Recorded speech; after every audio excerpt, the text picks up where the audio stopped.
So do you think past life regression is becoming more mainstream? Is every kind of person having it?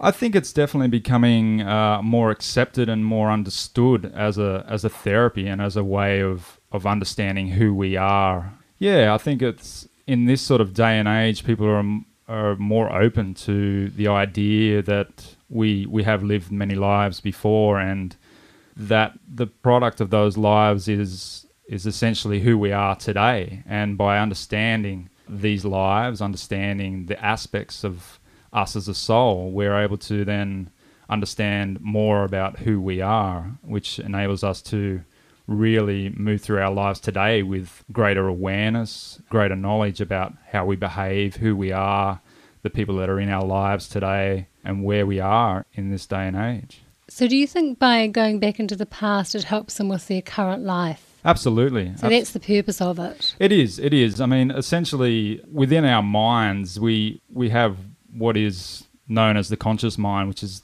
essentially the 10%, the top 10% of our mind that we use for our everyday thinking, for thinking about what we need to do next, going to work, things we have to remember to get from the shops, those sorts of things we all hold within our 10%. Then below that is what is termed the subconscious mind, and further down into the superconscious mind, which is essentially 90% of who we are. The greater percentage of what we don't know is essentially this wonderful area of knowledge that really has a lot of learning for who we are. And so exploring this through past life regression, through soul regression, through deep therapy, we're able to really draw upon those experiences, draw upon that knowledge and wisdom, and really bring it up into our awareness so that we can essentially know more of who we are and be aware of those memories and those potentials that we hold within our subconscious mind. So when someone has a past life regression, is it ever scary for people, or do you find that they don't really get caught up into the pictures they see or the feelings they have? I think the experience of the past life journey is normally a very cathartic journey. It's a journey where essentially what you're experiencing is not the event directly, because the event's already happened. In whatever shape or form that event has already passed. So is it more like you're observing it? It's experiencing the memory of it, I guess, would be the clearer way of explaining what it is. It's like experiencing the memory of an event rather than actually experiencing the event. So yeah, it's like observing it, but you're observing it subjectively. You're subjectively observing the memory of a life that you've lived before, which enables you to then be able to look upon it and draw in other aspects of yourself that will allow you to understand it in ways that previously you weren't able to understand. So it gives you a bigger picture look. Absolutely. Yeah, it's essentially like the benefit of hindsight being brought back into different aspects of your life to help explain the way that you behave in the life today.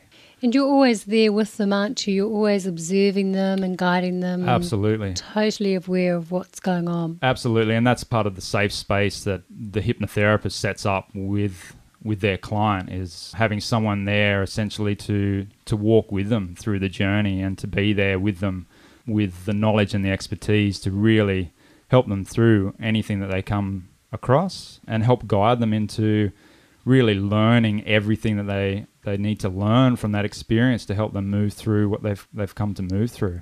So can you take me through a typical induction to just explain when a person arrives what they should expect? Okay, so how a past life regression normally sets up for us, the way that we do it with Hypnoenergetics, is that we'll take the person into a very relaxed state, a really beautiful, relaxed and calming state, through suggestions and through journeying, before then taking them on a journey through memories of their current life. And it's basically working along a timeline-based idea. So we'll start them going back in time within this life to an age around 12 where they'll experience a happy or a positive or neutral. Why do you choose 12? 12 is just a good age where normally for kids in the formative years and up until the age of 12, there's a lot of happy, more innocent memories around there that are easily accessed.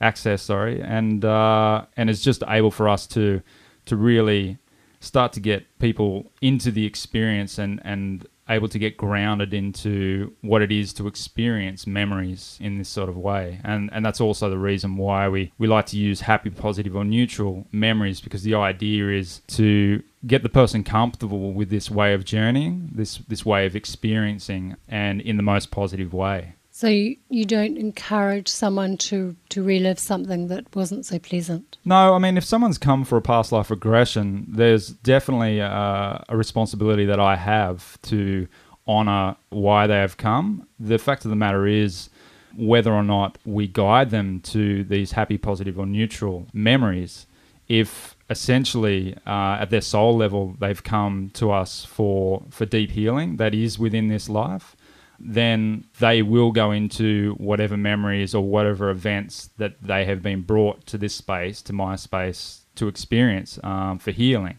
And so, look, we can guide them there, but obviously sometimes people do go into events that are necessary for them to heal in that life. We call that a healing hijack. So it's essentially where the soul has guided this person through the idea of a past life regression to come and see us. But the real reason for them being there is to actually look at events and memories of their life in their current life that really needed healing for them. And so we take them through that process. And that's really the responsibility of being a good hypnotherapist, is allowing the space and the openness for the session to acknowledge when healing is needed to be done and to do that healing as is seen fit. Now, you also go back into the womb, don't you? We do, yes. We do. And the reason is that studies that have been done with womb work really have opened up a wealth of information where we've come to understand the real power of energy, and the energy that a newborn or a fetus can experience from their mother or from their surroundings even can really explain a lot of things that proliferate in their lives following birth. And through experiencing womb work, we've really discovered some incredible ideas and some incredible understandings about how energy is taken on, as well as being able to access what we know as a soul state, where that connection to the soul, having come into the womb, having come into the body, we're still able to access information around the soul's purpose for that life, the themes, the reasons for coming into a particular family, for living a certain journey in this life. We still have access to that within the womb, this sort of knowledge. And people love to know what their life purpose is, don't they? Absolutely. I think that's one of the key things that all of us would like to know. Why are we here? Yeah, that's right. That's right. So it is essentially one of the first pit stops, if you like, for us to be able to access that information and that soul state where we can start to really delve into the knowledge and the ideas of why a particular soul has come in the way that they've come into this life.